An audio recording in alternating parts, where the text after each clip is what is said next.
at this point, we're going to hear some words about Julian Assange. We're going to have Coleen Rowley, I believe. Very, very well-known person, FBI whistleblower. She's going to be talking for the Twin Cities Assange defense. Come up here. Give it up for Coleen.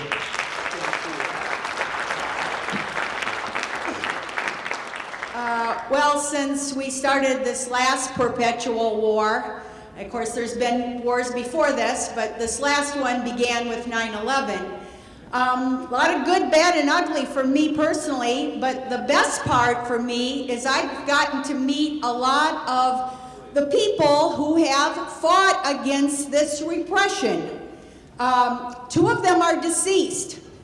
Pete Seeger, I got to meet him personally. I got to go to his 90th birthday party. And, you know, he lost everything during the end of the Vietnam War. He lost his entire career. He was completely blackballed for many years. And even the Smothers Brothers had to censor him. Then I met Daniel Ellsberg. And so he was this great, I'll talk more about him. The third one I had the great honor and privilege to meet was Julian Assange. And I and other retired intelligence professionals went in, you know, not midway, but maybe at the beginning when he was already in custody, he wasn't in custody, but he was in asylum in the Ecuador embassy consulate for the first couple of years. My group gave him an award, and it wasn't an award for journalism, as 20-some other major journalist groups, press groups have given him. You never hear this on NPR when they're talking about it. If it's ever brought up, he's never, ever called someone who is a journalist and a publisher who's won numerous awards for publications. No, we gave him an award for integrity and intelligence. And the first two people who ran up to him to hand him our award were Daniel Ellsberg and Craig Murray, the former UK ambassador, when he gave a talk in a press venue in the UK. They quick ran up and gave him the award. Then later, we went into the Ecuadorian embassy and had later talks about this. One thing that people, I guess I should update Assange case right now for people who don't know, although he's become such an iconic, almost an iconic, I hate to say the word, but he's an iconic martyr right at this point, because they are absolutely intent on martyring him, whether he's convicted or not. He's not convicted of anything. They've held him one way or the other for like 12 years now. 12 years.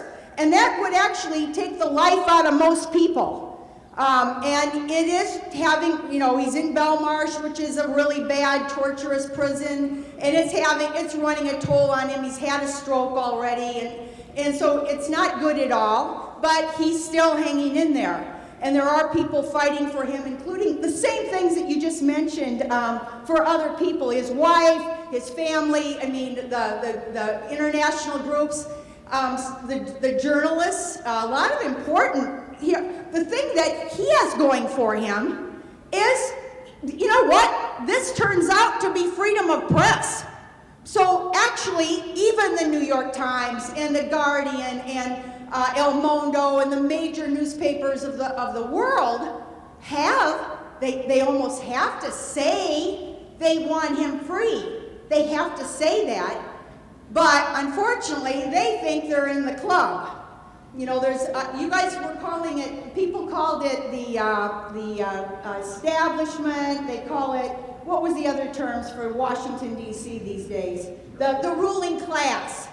Okay, I think the better name for this is the blob. The blob. I like that better.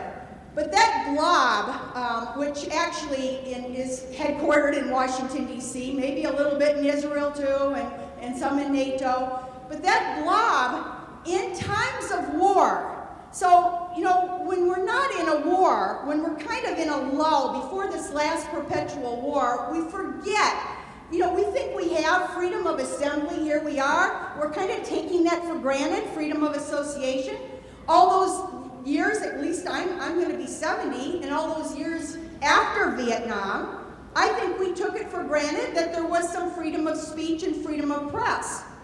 The newspapers for sure thought that you could publish the Pentagon Papers. Why did they think that you could do that without having the government stop you, as they did with WikiLeaks and other groups? Why did they think that? Because there's a Supreme Court case. They took that to the Supreme Court and they won. But guess what? That's over now. That's over now. That, what people have said. Not only international law, the Vienna Conventions, the Geneva Conventions, all the international law that I studied, not only is that over, but our domestic law is over too. And the main pillar for our ability to unite, we've talked about uniting, building movements. The main pillar of that is the First Amendment. Freedom of speech, press, and association. When that goes up in smoke, as they are attempting to do, and they're attempting to do that by martyring Julian Assange, and also by complete censorship. People mention the word disinformation. Okay, there is a disinformation complex right now. And it's a big business. They're going to give college degrees for disinformation. And the funny thing is, if your Democrats are in power, then certain things are disinformation, whatever. If you're Republicans, wait a minute. I'll just give an example. When the Democrats were in power, the big disinformation was Russiagate. Okay, so Russiagate was all a hoax. But we had to listen to Rachel Maddow every night talking about this. These were all lies. So disinformation by the blob is they can come up with anything. They can say anything is untrue. And this is in times of war. We have the Espionage Act from 1917 when Woodrow Wilson decided he was going to go to war, and Debs and others were all against it. He had to turn all of his supporters, who he had promised peace to, into warmongers. And he did that by passing the Espionage Act and the Sedition Act, and they started putting all of the people that were against war into jail.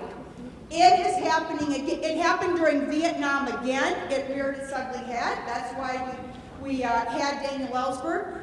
I will just say one other thing here, which is that if we want the truth, remember what Julian Assange his famous quote is, if lies can start wars, then the truth should be able to end them.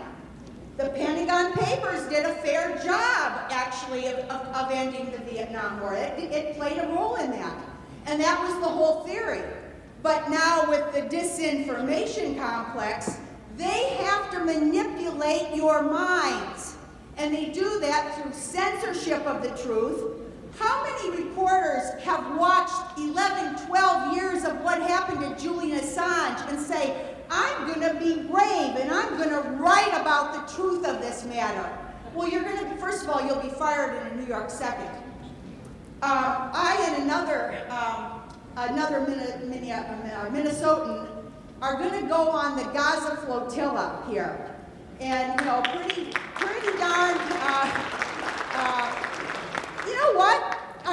It's not only scary, whatever, but one would think it could be newsworthy, right? We were told already we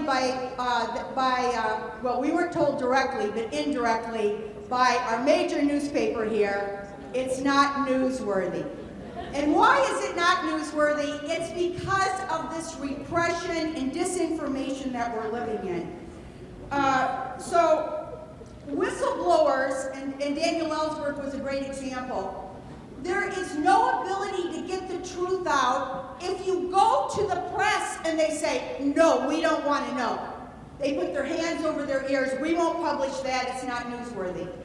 Actually, Daniel Ellsberg had that experience. He went for like a year or two and he had the papers right with him.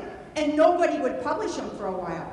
So that's the kind of situation we're in, and we need more people. I'm going to end on a more positive note. No, this has become a millstone around Biden.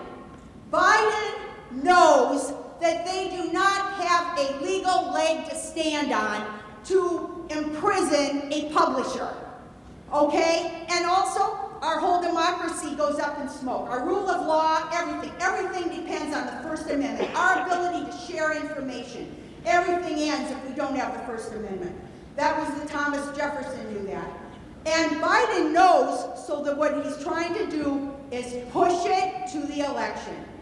And hoping, of course, that maybe, Assange might stroke out or something, but they're trying to push this off.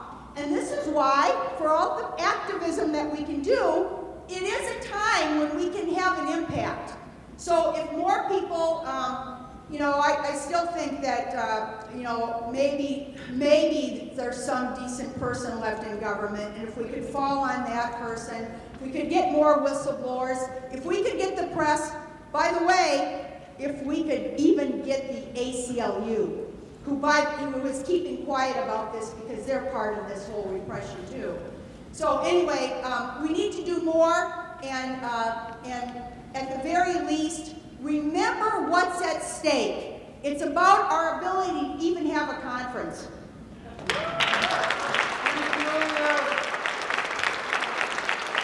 Thank you, Coleen. Extremely informative. Thank you. Free Julian! Free Julian once. Absolutely correct.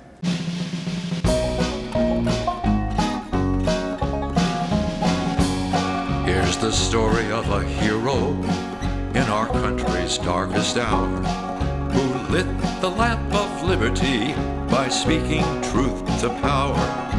Julian was the journalist, known both far and wide, in command of WikiLeaks and never known to hide.